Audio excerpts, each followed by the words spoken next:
Hello friends, welcome back to my new video. This is Krishna Talwar and welcome to all my channel Krishna Classes 360. तो आज बात करेंगे हम जो class 9th का आपका चैप्टर है, जो चैप्टर नंबर 3 है, उसके बारे में बात करेंगे। निर्धनता एक चुनौती, चैप्टर का नाम है निर्धनता एक चुनौती। इसके बारे में आज बात करेंगे। तो देखिए, आपको जितने भी एग्ज़ाम है, सभी एग्ज़ाम में जिसमें भी आपकी एनसीईआरटी से रिलेटेड क्वेश्चन पूछे जाते हैं, सभी के लिए क्या है इम्पोर्टेंट है। मैंने आज देखो तो मैंने ये तीसरा पार्ट है। इससे पहले क्या है, मैंने बिल्कुल बुक से आपको पढ़ाया था। बाकी आज मैंने सोचा कि आपके लिए नोट्स प्रोवाइड करा दें, आपको नोट्स से पढ़ाया जाए। तो इसलिए क्या है, मैं नोट्स प्लस में क्या है, हम कुछ एनसीईआरटी के जो पार्ट है उसे एक तरीके से क्या है कवर करके चलेंगे। तो चलिए स्टार्ट करते हैं जो हमारा चैप्टर है और देखेंगे। सबसे पहले हम आपको बताएंगे कि हम इसमें क्या क्या सीखने वाले हैं। आज हम इसमें क्या है क्या क्या अध्ययन करेंगे। तो सबसे पहले देखते हैं जो एक तरीके से इसमें है निर्धनता एक चुनौती। जो चैप्टर है इसमें क्या क्या हम अध्ययन करेंगे। देखो, सबसे पहले अध्ययन करेंगे हम निर्धनता के बारे में। निर्धनता क्या है, सामाजिक विज्ञान की नज़र में निर्धनता क्या है, इसके बारे में चर्चा करेंगे। सामाजिक अपवर्जन क्या है, अपवर्जन वर्ड का हम मीनिंग समझेंगे अच्छे से। और उसके बाद में देखेंगे हम असुरक्षा के बारे में जानेंगे कि कौन एक तरीके से असुरक्षित हैं। और फिर देखेंगे गरीबी रेखा क्या है, इसके बारे में जानेंगे। इसके बाद जानेंगे हम विभिन्न सामाजिक समूहों में निर्धनता, जो अलग अलग कैटेगरीज हैं। देखिए तो कास्ट, जो उसमें देखेंगे कौन सी कास्ट गरीब है, कौन सी अमीर है, सब कुछ देखेंगे। उसके बाद अगर देखिए इसमें पॉइंट मैंने मेंशन नहीं किए, वो शायद मैं भूल जाऊँगा, तो उसमें देखेंगे तो हमने देखेंगे उसके बाद में कि निर्धनता के कारण देखेंगे और निर्धनता से जो क्या है लड़ने के हम उपाय देखेंगे कि एक तरीके से निर्धनता को किस प्रकार दूर किया जा सकता है। तो इस प्रकार क्या है पूरा का पूरा टॉपिक हमारा आज ही कवर हो जाएगा। तो चलिए स्टार्ट करते हैं। हमने जान लिया है कि इसमें क्या है क्या क्या सीखने वाले। तो चलिए स्टार्ट करते हैं। सबसे पहले देखेंगे निर्धनता है क्या।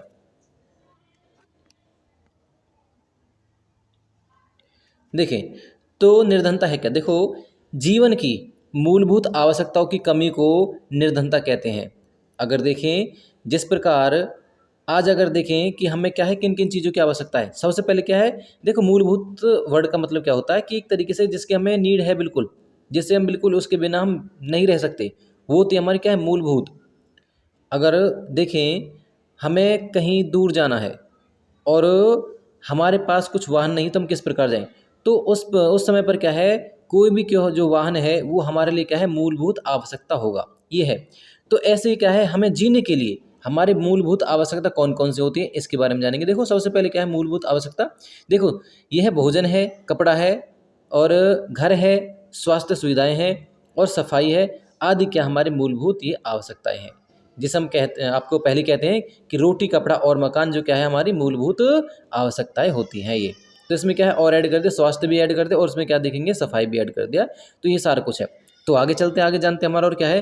देखो निर्धनता या गरीबी से जुड़े महत्वपूर्ण मुद्दे हैं। जैसे क्या है, और देखो हम गरीब क्यों होते हैं, तो उसके लिए क्या है महत्वपूर्ण मुद्दे हैं। जैसे पहला है भूमिहीनता, जिसके पास ज़मीन है ही नहीं। बेरोजगारी, जो एक तरीके से जो क्या है बेरोजगार है।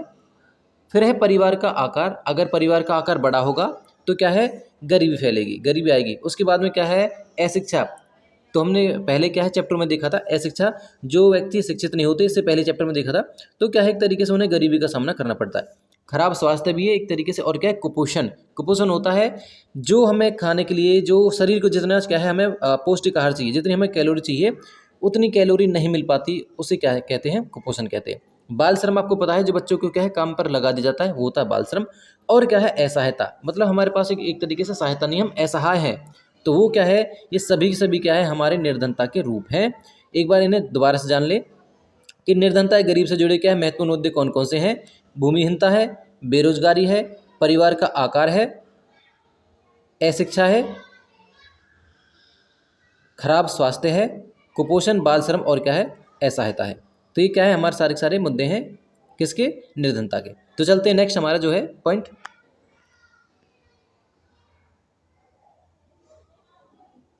देखो जो नेक्स्ट हमारा, देखो सामाजिक विज्ञान की नज़र में गरीब। जो सामाजिक जो विज्ञानी हैं उनकी नज़र में क्या है गरीब क्या है, जो गरीबी है क्या, उसके बारे में जानेंगे। देखो निर्धनता को कई सूचकों द्वारा क्या है देखा जा सकता है। देखो कि निर्धनता को क्या है कई सूचकों में क्या है देखा जा सकता है। सामान्यतः सामाजिक विज्ञान में निर्धनता को आय और उपभोग के सूचकों, सामाजिक सूचकों द्वारा क्या है देखा जाता है। अगर देखें सबसे पहले कि निर्धनता के आय आपको पता है क्या है, एक तरीके से इनकम है हमारी, इनकम कितनी है तो उससे देखा जाता है। तो उसके बाद में देखेंगे हम उपभोग, मतलब जितनी आय हो रही ठीक है, परंतु क्या है हम उसका उपभोग कितना कर रहे हैं, हम यूज कितना कर रहे हैं, कितना एक तरीके से बचा पा रहे हैं, ये है हमारे एक तरीके से क्या है उपभोग।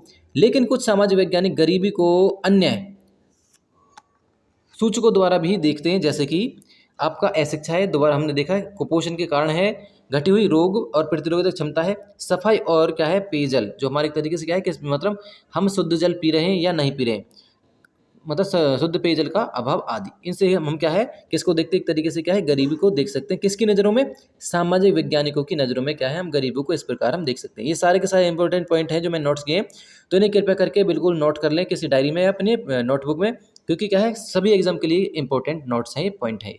तो चलते हैं जो हमारा अगला नेक्स्ट देखेंगे।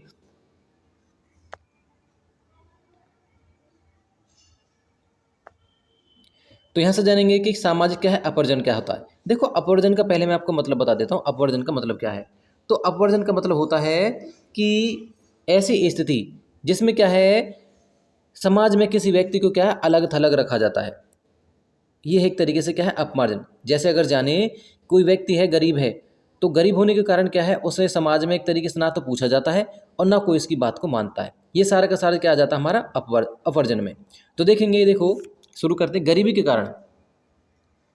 के कारण प्रभावित जनसंख्या को सामाजिक अपवर्जन से क्या है जूझना पड़ता है। क्यों? क्योंकि क्या है उसे जूझना पड़ेगा, क्योंकि ना उसे कोई सुनता है ना उसे कहीं कोई बुलाता है, तो इसके कारण क्या है उसे जूझना ही पड़ता है। एक गरीब आदमी को जीवन की मामूली सुविधाएं भी नहीं मिल पाती हैं, जो सुविधा हमने देखी थी वो भी क्या है मिल नहीं पाती है। तो हमने आपको बताया कि जिस व्यक्ति को रोटी कपड़ा मकान क्या है ऐसी जो सुविधाएं नहीं मिल पाती वही तो गरीब कहलाता है।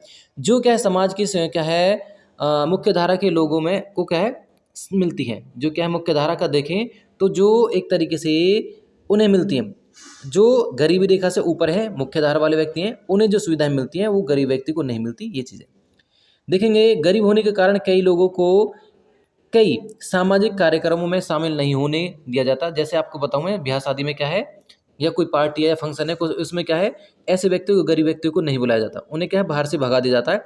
तो इसके कारण क्या है उन्हें बड़ी ही दिक्कतों का सामना करना पड़ता है। अगर वो अमीर व्यक्ति होते तो सीधी बात अभी उन्हें एक तरीके से हाथ जोड़ कर बुलाया जाता।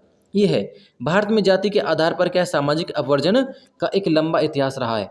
अगर देखें सामाजिक जो आधार है वो एक तरीके से महत्वपूर्ण रोल निभाया गरीबी में। देखिए महत्वपूर्ण क्या एक तरीके से बेकारी बातें देखिए तो, क्योंकि क्या है जो जनरल जो कास्ट आज हम देखते हैं वो क्या है हमेशा से ही देखें तो थोड़ी सी गरीबी रेखा से ऊपर रही है। बाकी क्या है जो SC BC कास्ट है जो, और क्या है STB जो वो हम आगे चर्चा करेंगे वैसे तो उन्हें क्या एक तरीके से हमेशा से दबाया गया है, जिसके कारण क्या है वो उभर नहीं पाए व्यक्ति, तो जिसके कारण क्या है गरीबी रेखा में वो आ चुके थे।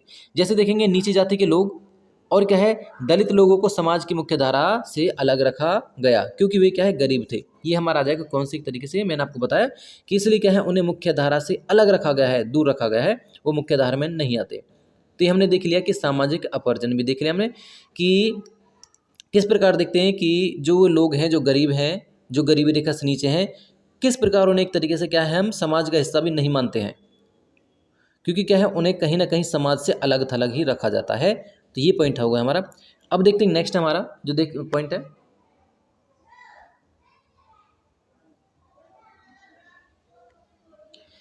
देखिए तो हमारा अगला पॉइंट है असुरक्षा। तो असुरक्षा क्या होती है, जो एक तरीके से हमें क्या है समाज में सुरक्षा महसूस नहीं करते हैं, तो होती है एक तरीके से हमारी असुरक्षा। देखिए कई समुदायों पर अन्य समुदाय की तुलना में गरीबी का अधिक क्या है खतरा रहता है। जो हमने अभी देखा था आपको जो ST है SC है उन पर क्या है ज़्यादा खतरा रहता है। आंकड़े बताते हैं कि अनुसूचित जाति, अब देखो सबसे पहले आपको बता दें कि अनुसूचित जाति होती कौन सी है। अनुसूचित जाति और अनुसूचित जनजाति में फ़र्क क्या होता है अभी पहले आपको बता दें, तो उसके बाद में क्या है एक कहा का एक बड़ा हिस्सा गरीब है। तो अनुसूचित जाति और जनजाति पहले जान लेते हैं।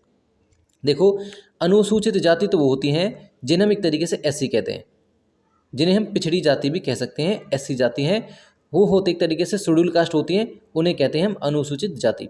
परंतु अनुसूचित जनजाति कौन सी होती है, अनुसूचित जनजाति वो होती हैं जो जंगलों में रहते हैं, जो आदिवासी हैं उन्हें हम अनुसूचित जनजाति के अंतर्गत रखते हैं। ये होती है हमारी अनुसूचित जनजाति। चलो आगे देखते हैं। नेक्स्ट देखो हमारा अल्पसंख्यकों पर भी क्या है, गरीबी का खतरा अधिक रहता है। देखो पहली बात जाने कि अल्पसंख्यक होते कौन है। देखो जिनकी संख्या कम है, देखो जिनकी संख्या या जनसंख्या कम है, एग्जाम्पल के लिए भारत में लें तो भारत में हिंदू ज़्यादा हैं, परंतु जो अन्य जितने भी धर्म के लोग हैं वो कम है। तो जो अन्य धर्म है जैसे मुस्लिम है, सिख है, ईसाई है, ये सभी के सभी क्या है, अल्पसंख्यक में आते हैं। तो आई होप बिल्कुल आपके समझ आया होगा कि अल्पसंख्यक हमने जान लिया कौन है, कि जो क्या है अन्य जिस भी धर्म की या जाति की ज़्यादा संख्या है उससे जो कम होते हैं वो होते हैं अल्पसंख्यक। अगर देखिए अल्पसंख्यक भी क्या है, गरीबी रेखा के अंतर्गत ही असुरक्षा और गरीबी रेखा के अंतर्गत आ जाते हैं। क्यों? क्योंकि क्या है उन पर ज़्यादा ध्यान नहीं दिया जाता, इसलिए क्या है उन्हें भी मतलब क्या है गरीबी का सामना करना पड़ता है। तो भी क्या है गरीब हो सकते हैं, वो भी उनकी क्या है ज़्यादा संभावना होती है गरीब होने की। चलते नेक्स्ट आगे देखते हैं। इसी तरह महिलाएं, देखो महिला पर एक तरीके से ज़्यादा प्रभाव है गरीबी का, विधवा सबसे ज़्यादा प्रभाव पड़ता है अगर देखें। और क्या है विकलांगों को भी क्या है असुरक्षा का सामना करना पड़ता है। विकलांग कौन होते हैं? मतलब जो क्या है जिनका कोई बॉडी पार्ट या कोई शरीर का अंग है क्षतिग्रस्त है किसी भी कारण से, क्या है उसे हम क्या कहते हैं, उसे विकलांग कहते हैं। तो चलते हैं थोड़ा सा और आगे। जब किसी व्यक्ति में आर्थिक चुनौतियों का सामना करने की मतलब कम क्षमता होती है तो उसे गरीब होने का खतरा बढ़ जाता है। अब देखेंगे ये क्या कहने की कोशिश कर रहे हैं। तो जो गरीब है कौन होता है, जिसमें क्या है जो चुनौतियाँ, आर्थिक चुनौतियाँ, आर्थिक का मतलब आप समझते हो एक तरीके से पैसे से रिलेटेड यहाँ पर।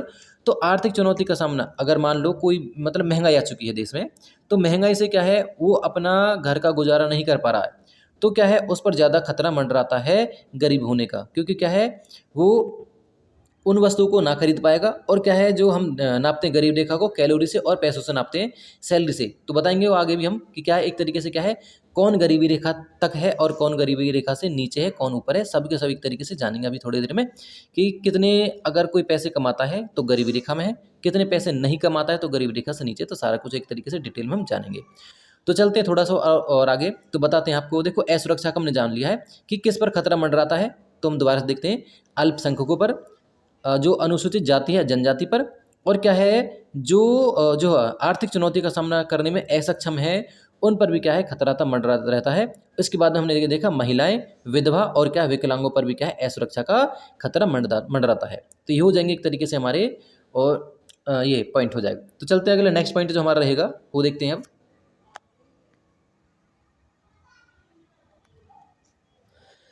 तो यहाँ से जानेंगे हम गरीब रेखा और विश्व बैंक।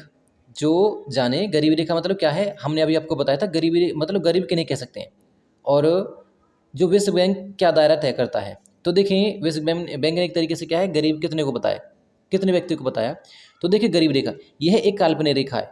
अगर मैं आपको बताऊं, जैसे हम देखते हैं ये कोई इस प्रकार लाइन नहीं है, जैसे मैंने आपको बताया ये इस प्रकार की कोई लाइन नहीं है, एक तरीके से काल्पनिक लाइन है। जैसे हमने आपको ज्योग्राफी में पढ़ाया था कि क्या होती है एक तरीके से ये जो हमारी अक्षांश और देशांतर लाइन होती है ये भी काल्पनिक लाइन है। इसी प्रकार क्या है गरीबी रेखा भी एक तरीके से काल्पनिक लाइन है, ये कोई लाइन खींची नहीं गई है।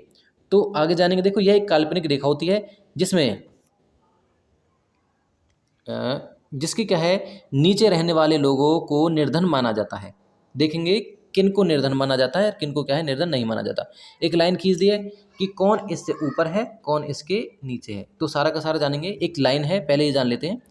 गरीबी रेखा का निर्धारण आय और उपभोग के आधार पर किया जाता है, मतलब कितनी किसी फैमिली की कितनी इनकम है और कितना क्या है उस मतलब जो पैसे से कितना वो यूज कर पा रहे हैं, कितना सामान खरीद पा रहे हैं, कितना क्या है उपभोग कर पा रहे हैं उसका। तो वो हो जाता हमारा क्या है एक तरीके से आधार हो जाता गरीबी रेखा का। अलग अलग देशों में क्या है गरीबी रेखा तय करने के लिए क्या अलग अलग पैमाने का इस्तेमाल किया जाता है। अगर अमेरिका का देखें तो इसमें क्या है क्या पैमाना है। अगर अमेरिका की बात करें तो अमेरिका में जो पैमाना है वो है जिसके पास गाड़ी नहीं है उसे गरीबी रेखा से नीचे माना जाता है। अब देखते हैं विश्व बैंक के अनुसार। तो विश्व बैंक में क्या है, देखो विश्व बैंक के अनुसार जिस व्यक्ति को $1.9 से भी कम एक दिन में गुजारा करना पड़ता है उसे क्या है गरीबी रेखा से नीचे माना जाता है। ये विश्व बैंक के एक तरीके से रिपोर्ट के अनुसार है। ये हो गया। आगे देखें नेक्स्ट है समझा जाता है वर्ल्ड बैंक की क्या है 2010 की रिपोर्ट के अनुसार 32.7% जनसंख्या गरीबी रेखा से नीचे है। जो उसने पेश किया विश्व बैंक ने रिपोर्ट पेश की है उसके अनुसार देखें तो क्या है कि 2010 की रिपोर्ट के अनुसार 32.7 जो प्रतिशत जनसंख्या है वो गरीबी रेखा से नीचे है। ये हमारे पॉइंट्स हो जाएंगे कुछ। तो चलते हैं आगे, देखते हैं नेक्स्ट जो हमारे पॉइंट रहेंगे। अब देखते हैं नेक्स्ट है जो हमारा कि जो विश्व बैंक है और क्या है डेवलपमेंट गोल रिपोर्ट है वो क्या कहती है किसके बारे में, कि जो मैंने अभी आपको बताया था कैलोरी के बारे में देखेंगे कि व्यक्ति क्या है कितनी कैलोरी लेता है, सारा कुछ जानेंगे। कितनी कैलोरी लेता है तो उसे गरीबी रेखा से ऊपर माना जाएगा, और कितनी कैलोरी से नीचे क्या है गरीबी रेखा से नीचे माना जाएगा। इसी प्रकार देखेंगे किस व्यक्ति की कितनी आय है, आय के अनुसार देखेंगे किसे क्या है गरीबी मतलब गरीब माना जाएगा, किस एक तरीके से क्या है गरीब नहीं माना जाएगा। तो सारा का सारा डाटा जानते हैं। अब देखो विश्व बैंक के अनुसार देखेंगे यहाँ पर कि क्या है 2011 और 12 के डेटा के अनुसार देखें तो शहर में, ये बिल्कुल आप ध्यान रखें, इसे नोट कर लें कि शहर में क्या है प्रति व्यक्ति आय जो 1,000 रुपये कमाता है, अगर जो एक व्यक्ति है वो क्या है 1,000 रुपये प्रति माह कमाता है, और गांव में देखेंगे तो 816 रुपये जो एक व्यक्ति प्रति माह कमाता है वो क्या है गरीबी रेखा से ऊपर है। बाकी जो क्या है 999 कमा रहा है तो क्या है 815 भी कमा रहा है गाँव में, तो क्या है उसे गरीबी रेखा से नीचे माना जाएगा। अगर यहाँ पर देखें जैसे मान लो एक फैमिली में 5 सदस्य हैं, तो इस प्रकार देखेंगे तो शहर में क्या आंकड़ा आ जाएगा, तो शहर में आंकड़ा आ जाएगा लगभग 5,000 रुपये आ जाएगा। तो 5,000 रुपये जो शहर में कमाता है, 5,000 रुपये देखें तो जो शहर में कमाता है, क्योंकि 5 सदस्य की फैमिली में देखी जाए तो क्या है वो गरीबी रेखा से ऊपर है। परंतु अगर गांव में ये चीज़ देखी जाए जो 816 रुपये,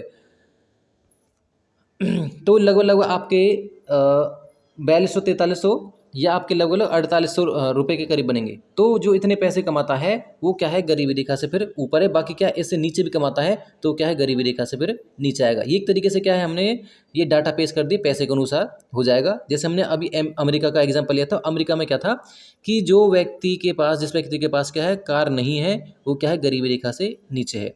देखेंगे अब है हमारी डेवलपमेंट गोल रिपोर्ट के अनुसार क्या है। तो देखेंगे यहाँ पर जो निर्धनता को कैलोरी के उपभोग से भी जोड़ा गया है। अब देखेंगे कैलोरी क्या होती है। जो हम भोजन करते हैं उससे हमें क्या है जो ऊर्जा प्राप्त होती है उसे हम कैलोरी में मापते हैं। तो देखिए तो देखो ग्रामीण क्षेत्र के लिए अगर कैलोरी की बात करते हैं तो ग्रामीण क्षेत्र के लिए कैलोरी की मात्रा क्या है 2400 है, और शहरी क्षेत्र में के लिए क्या है ये 2100 है। अब देखो यहाँ पर क्या है अगर पैसों को देखा जाए तो यहाँ पर क्या है शहरों में ज़्यादा है और गाँव में कम है। अगर कैलोरी की बात की जाए तो शहर में ज़्यादा है और शहर में कम है और ग्रामीण क्षेत्र में ज़्यादा। ऐसा क्यों? क्योंकि क्या है गांव में अधिक काम करते हैं लोग, इसके कारण क्या है यहाँ पर 2400 कैलोरी कहा गया है। और शहरों में क्या है जो शारीरिक काम है वो कम करते हैं थोड़ा सा, इसलिए क्या है यहाँ पर कैलोरी की मात्रा कम दी गई है, कम आका गया है जो वर्ल्ड रिपोर्ट के अनुसार, जो है आपका डेवलपमेंट गोल रिपोर्ट के अनुसार। यदि कोई व्यक्ति इससे कम कैलोरी ही ले पाता है तो वह क्या गरीब रेखा से नीचे है। तो हमने क्या है यहाँ पर कैलोरी की बात कर ली, तो क्या है इससे जो कम कैलोरी ले पाता है वो क्या है गरीबी रेखा से नीचे आता है। अब देखेंगे 2011 में कि क्या है डेवलपमेंट गोल रिपोर्ट के अनुसार भारत एकमात्र एशिया देश है जहाँ गरीबों की संख्या 2015 तक आधी हो गई है। अगर देखें सबसे पहले देखें जो हमारा जब देश आज़ाद हुआ था तो उस समय पर लगभग हमारे 50% गरीब थे और 50 एक तरीके से क्या है गरीबी रेखा से ऊपर ही थे। बाकी अगर 2015 पर देखें तो क्या है हमने बहुत एक तरीके से ज़्यादा अचीवमेंट हासिल की है, और हम एक तरीके से क्या देखें तो हम गरीबी रेखा से क्या है बाहर निकल पाए हैं, परंतु पूर्ण रूप से अभी भी गरीबी रेखा से नीचे नहीं निकल पाए हैं। अभी भी क्या है हम बहुत सारे अगर देश में देखें तो अभी भी गरीबी है। देखेंगे आगे जानेंगे डाटा पूरा सारा का सारा। यहाँ से पहले आप डाटा देख सकते हो, यहाँ से पहले आप डाटा देख सकते हो। इसमें क्या है डाटा क्या दिया गया है देखें, देखो तो यहाँ क्या है ये डाटा देख सकते हो विभिन्न सामाजिक समूह में निर्धनता। तो सामाजिक समूह की बात की गई है, तो यहाँ पर देखेंगे अगर मैं से जूम करूँ अगर आपको दिख रहा हो तो मैं बता देता हूँ क्या क्या कहाँ लिखा अगर दिख नहीं रहा, क्योंकि क्या है थोड़ा सा यहाँ भी थोड़े ब्लर हो रहा है। तो अगर बात करते हैं देखो अनुसूचित यहाँ पर जनजाति लिखी है, तो अनुसूचित जनजाति देखें तो यहाँ पर 43% है भाई जो गरीब है अनुसूचित जनजाति के लोग, क्योंकि क्या है यहाँ पर क्या है अलग अलग कैटेगरीज को क्या अलग अलग बट लिया गया है। तो अगर देखें तो अनुसूचित जो जनजाति है वो उसकी क्या है 43% वो गरीब है। अगर देखें यहाँ पर अनुसूचित जो जाति है वो कितना है वो आपका आ जाएगा 29% है आपका। अगर देखेंगे एक मिनट, ये अनुसूचित जनजाति ये अनुसूचित जाति, यहाँ देखेंगे क्या है आपका भारतीय निर्धनता क्या है अनुपात औसत दे रखा है वो 22 है। वो आपका क्या है कितना है, वो 22 दे रखा है यहाँ पर, औसत है जो। देखेंगे यहाँ पर देखेंगे जो ग्रामीण है, जो ग्रामीण है वो आपका 34% आ जाएगा, और जो क्या है आपका जो शहरी क्षेत्र में वो आपका 34% क्या है गरीब रेखा आ जाएगी। एक तरीके से दोनों बराबर है, शहर और गांव में बराबर किया गया। अब देख लें तो थोड़ा नीचे देखें, जैसा कि इस ग्राफ में दिखाया गया है, भारत की कुल आबादी में 22% लोग निर्धन है, लेकिन क्या है अनुसूचित जाति जनजाति में यह स्तर क्या है 43% है।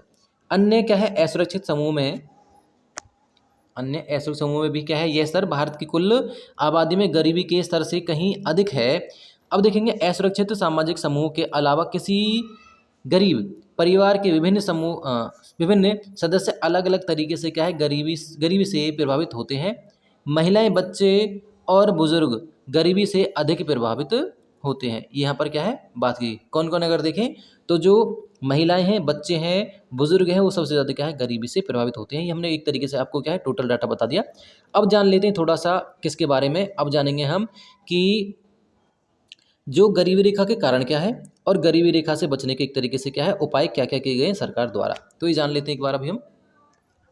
यहाँ पर अगर देखें तो हम देख सकते हैं साफ साफ कि क्या है भारत के चुनिंदा राज्यों में निर्धनता अनुपात 2011 जनगणना के अनुसार दे रखा।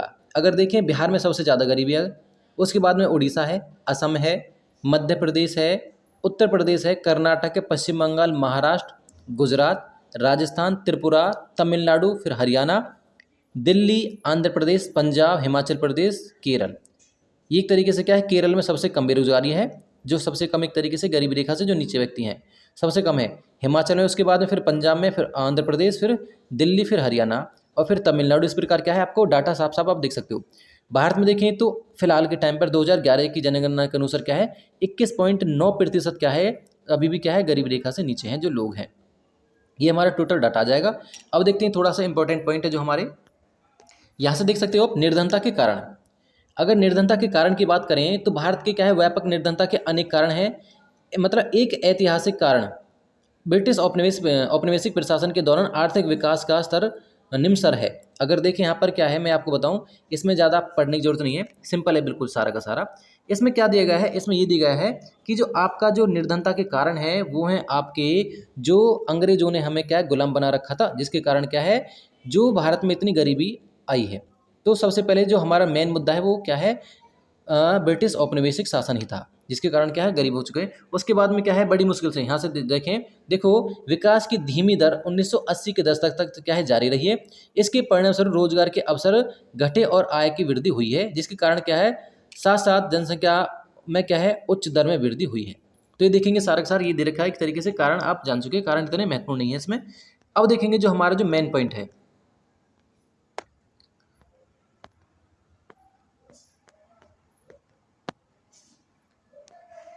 इसमें जानने की कोशिश करें जो हमारे मेन पॉइंट कौन कौन से हैं कि निर्धनता की जो बचने के उपाय हैं जो क्या क्या एक तरीके से उपाय किए हैं सरकार ने। देखें निर्धनता उन्मूलन भारत की क्या है विकास रणनीति का एक प्रमुख उद्देश्य रहा है। सरकार की वर्तमान निर्धनता निरोधी रणनीति मोटे तौर पर दो क्या है कारक रहे हैं। पहला तो आर्थिक क्या है समृद्धि को क्या है प्रोत्साहन, और दूसरा क्या है लक्षित निर्धनता निरोधी। तो इसके लिए क्या है हम देखते हैं कि 1980 के दशक के आरंभ तक समाप्त हुई है और 30 वर्षों की अवधि के दौरान प्रति व्यक्ति आय में कोई वृद्धि नहीं हुई और क्या निर्धनता में भी अधिक कमी नहीं आई। 1980 तक देखे थे। फिर उसके क्या है 1950 के दशक के आरंभ में अधिकतर निर्धनता अनुपात क्या 45% का था और 1980 के दशक में क्या है ये क्या है आरंभ में भी वही था। फिर 1980 के दशक में बात देखेंगे तो ये एक तरीके से 1970 के दशक के करीब 3.5% औसत से बढ़कर क्या 1980 और 90 के दशक में 6% के करीब पहुंच गई। एक तरीके से फिर घटा है। नीचे देखेंगे कुछ डाटा देख लेते हैं इंपॉर्टेंट। उसके बाद में क्या है कुछ सरकार ने अपनी योजनाएं चलाई थी, जैसे क्या है महात्मा गांधी राष्ट्रीय ग्रामीण योजना रोजगार अधिनियम 2005 जिसे हम मनरेगा कहते हैं, जिसमें क्या है 100 दिन के लिए काम दिया जाता है व्यक्ति को। उसमें देखेंगे तो उसके लिए क्या है पैसे दिए जाते हैं। अभी भी क्या है मनरेगा जो चल रही है गांव में देखेंगे तो गांव में है। उसके बाद देखेंगे यहाँ पर इस स्कीम के अंतर्गत क्या है 4.78 करोड़ परिवारों को 220 करोड़ प्रति व्यक्ति रोजगार उपलब्ध कराया है। इस योजना के अंतर्गत अनुसूचित जाति, अनुसूचित जनजाति एवं महिलाओं का हिस्सा क्रमशः 23% और 70% एवं क्या है 53% है। औसतन रोजगार वर्ष 2006-7 में क्या है 65 रुपये से बढ़ाकर क्या है 132 रुपये वर्ष 2013 और देखेंगे 13-14 में कर दिया गया है। हाल ही मार्च 2018 में देखेंगे तो क्या है अकुशल मैनुअल क्या है श्रमिकों के लिए क्या है मजदूरी दर संशोधित कर दी गई है। इसमें देखेंगे जो हमारे जो पॉइंट जानने के लिए क्या है जो सीमा परिसर 281 प्रति जो हरियाणा का के क्या है श्रमिकों के लिए और देखेंगे आगे 168 प्रति जो बिहार के लिए अलग अलग एक तरीके से निर्धारित किया गया। देखेंगे राष्ट्रीय रोजगार गारंटी कोष भी एक तरीके से क्या है और फिर देखेंगे राज्य रोजगार गारंटी कोष भी एक तरीके से अलग अलग है। आप देख सकते हो सारा डाटा। अब देखेंगे राष्ट्र काम के बदले अनाज भी यहाँ पर एक तरीके से स्कीम के लिए काम करो एक तरीके से क्या उन्हें अनाज मिलेगा।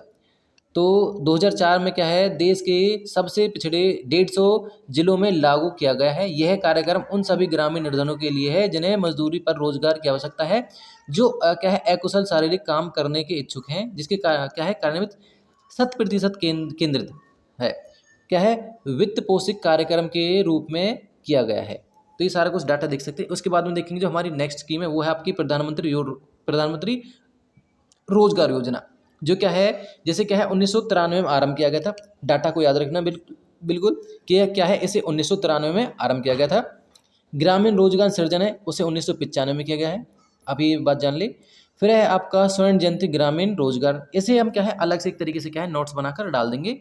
फिर है प्रधानमंत्री ग्रामोदय योजना, इन्हें आप जाने सभी आप देख सकते हो। एक तरीके से क्या है गरीबी को दूर करने के लिए क्या है योजनाएं चलाई हैं। उसके बाद है अंत्योदय अन्न योजना कि क्या है सभी को अनाज मिलना चाहिए, ये एक तरीके से अंत्योदय अन्न योजना है। तो इसके बारे में आप बिल्कुल अच्छे से देखें। तो भावी चुनौतियां एक तरीके से क्या है भारत में निर्धनता में निश्चित रूप से क्या है गिरावट आई है, लेकिन क्या है प्रगति के बावजूद निर्धनता उन्मूलन भारत की सबसे बड़ी चुनौती है, ये आप जान सकते हो बिल्कुल। इसमें ज़्यादा पॉइंट मैंने देखें उसमें ज़्यादा कुछ पॉइंट है नहीं, बाकी एक तरीके से चुनौती की बात करते हैं।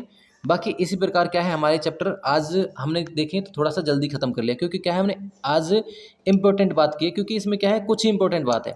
अगर जानने की कोशिश करें तो आप इन लास्ट पॉइंटों को देख सकते हो बस, जिसमें क्या है आपका जो है निर्धनता निरोधी उपाय, यहाँ से क्या है सबसे ज़्यादा क्वेश्चन आते हैं, आप इसे देख सकते हो। क्या है अनेक एक तरीके से क्या है भारत सरकार ने अनेक योजनाएं चला रखी हैं। जैसे दोबारा देखें जो क्या है मनरेगा है 2005, उसके बाद में क्या है जो मेन है, उसके बाद राष्ट्रीय रोजगार गारंटी कोष है, उसके बाद में है राज्य रोजगार गारंटी कोष, देखेंगे राष्ट्रीय काम के बदले अनाज है, प्रधानमंत्री रोजगार योजना है, ग्रामीण रोजगार सृजन है, स्वर्ण जयंती ग्राम रोजगार योजना है, फिर प्रधानमंत्री ग्रामोदय योजना। एक तरीके से ये सारी योजना है। एक लास्ट है हमारी अंत्योदय अन्न योजना। इस प्रकार क्या है हमने सारी योजना जान ली है, टोटल डिटेल में जान लिया है, कौन गरीब है कौन अमीर, एक तरीके से सभी की एक तरीके से इस चैप्टर में जान लिया। तो मिलते हैं कल एक तरीके से नेक्स्ट चैप्टर में, और वीडियो को कर ले बिल्कुल लाइक और चैनल को कर ले सब्सक्राइब, ताकि क्या है आने वाले टाइम पर आपको क्या है इसी प्रकार की वीडियो मिल सके। और चलते हैं अब मिलते हैं नेक्स्ट वीडियो, तब तक के लिए धन्यवाद।